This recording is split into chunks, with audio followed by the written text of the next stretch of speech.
जय हिंद दोस्तों आज हम सीखने वाले हैं एटोर्वास्टैटिन टेबलेट के बारे में। जी हाँ दोस्तों, आज हम एटोर्वास्टैटिन टेबलेट के बारे में सीख रहे हैं। यह जो एटोर्वास्टैटिन टेबलेट है यह आपका दवा का मूल नाम है या फिर हम इसे दवा का जेनिक नेम भी कहते हैं। बट समटाइम जब हम इसे मेडिकल स्टोर से परचेज करने जाते हैं या फिर डॉक्टर जब हमें रिकमेंड करता है तो इसके ब्रांड नेम्स को रिकमेंड किया जाता है। तो अगर इसके एक दो पॉपुलर ब्रांड नेम्स की बात करें तो उसमें आपको atorva tablet, lip wash tablet, store wash tablet और एज टॉट टेबलेट हैं। बट जो एटोर्वा और लिप वाश टेबलेट है वह कुछ ज़्यादा ही पॉपुलर ब्रांड नेम है। इसी ब्रांड नेम को ज़्यादातर जो डॉक्टर्स है वह रिकमेंड कर सकते हैं। यह जो एटोर्वास्टैटिन टेबलेट है यह कॉमनली आपको 10 मिलीग्राम, 20 मिलीग्राम और 40 मिलीग्राम की अलग अलग स्ट्रेंथ में भी आपको मिल जाती है। तो अब हम वीडियो में आगे बढ़ते हैं और जानते हैं कि यह जो एटोर्वा टेबलेट है इसको किस किस कंडीशंस को ट्रीट करने के लिए जो डॉक्टर्स हैं वह रिकमेंड करते हैं। तो इसका सबसे पहला प्रयोग आपको यदि कोई पेशेंट जिसके बॉडी में कोलेस्ट्रॉल का लेवल हाई हो रहा है तो उसके कोलेस्ट्रॉल को लेवल को लो करने के लिए, मेंटेन करने के लिए जो डॉक्टर्स है यह लिप वाश टेबलेट रिकमेंड करते हैं। यह जो कोलेस्ट्रॉल है यह आपका एक फैटी सब्सटेंस होता है जो कि ज़्यादातर हमारे हार्ट्स के जो ब्लड वेसल्स है उसमें यह जा कर के डिपॉजिट होता है, जिस वजह से जो हार्ट है उसके ब्लड वेसल्स नैरो हो जाते हैं और साथ ही साथ फ्यूचर में यह हार्ट अटैक और स्ट्रोक और हार्ट फेलियर जैसी समस्या पैदा कर सकता है। तो उस कंडीशंस को पहले ही कंट्रोल करने के लिए जो डॉक्टर्स हैं यह लिप वाश टेबलेट रिकमेंड करते हैं। इसके अलावा जब डायग्नोसिस के बाद पता चल जाता है कि व्यक्ति को फ्यूचर में हार्ट अटैक, स्ट्रोक या फिर हार्ट फेलियर जैसी समस्या ड्यू टू हाई कोलेस्ट्रॉल की वजह से हो सकता है तो वैसे पेशेंट को भी यह टेबलेट रिकमेंड किया जाता है।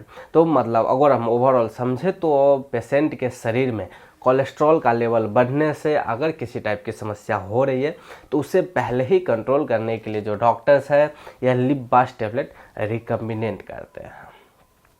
अब हम वीडियो में आगे बढ़ते हैं और जानते हैं कि यह जो लिप वाश टेबलेट है इसकी क्या डोज और ड्यूरेशन हो सकती है। तो सामान्यतः जब किसी अगर एडल्ट पेशेंट को यह टेबलेट रिकमेंड किया जाता है तो उसे 20 मिलीग्राम की एक टेबलेट सुबह और एक टेबलेट शाम खाना खाने के बाद लेने की सलाह दी जाती है। कुछ केसेज में डॉक्टर आपको 10 मिलीग्राम या फिर अगर ज़रूरत लग रही है तो 40 मिलीग्राम की जो टेबलेट्स है वह भी रिकमेंड कर सकते हैं। और अब वीडियो के अगले पड़ाव में हम बढ़ते हैं और जानते हैं कि यह जो एटोर्वा टेबलेट है इसके क्या कुछ साइड इफ़ेक्ट देखने को मिल सकते हैं। तो इसके सामान्यतः साइड इफ़ेक्ट्स में पेशेंट को नोजिया, वोमिटिंग जैसी समस्या हो सकती है। साथ ही साथ पेशेंट को दस्त, जॉइंट पेन और पेट में दर्द जैसी समस्या भी हो सकता है। पेशेंट को अपच जैसी समस्या फील हो सकती है। साथ ही साथ कुछ केसेज में व्यक्ति के गले में सूजन देखा जा सकता है, यूटीआई का इन्फेक्शन हो सकता है या फिर दस्त जैसी समस्या भी देखी जा सकती है। तो ये सब इसके कॉमन साइड इफ़ेक्ट्स है। अगर ऐसा कोई साइड इफ़ेक्ट देखने को मिलता है तो एक बार आप अपने डॉक्टर से ज़रूर संपर्क करें।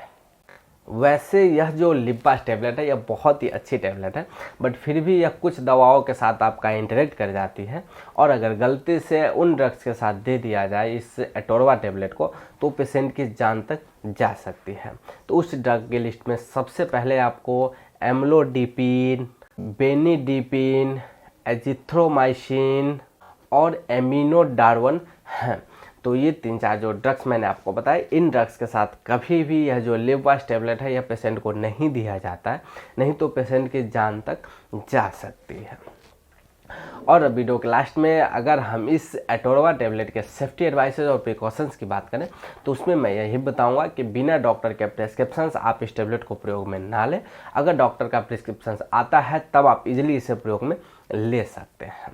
तो आई होप दोस्तों मैंने आपको संपूर्ण जानकारी दिया हो इस लिप वाश टेबलेट के बारे में। तो मिलता हूँ अब आपसे अगले वीडियो में किसी अगले टॉपिक के साथ।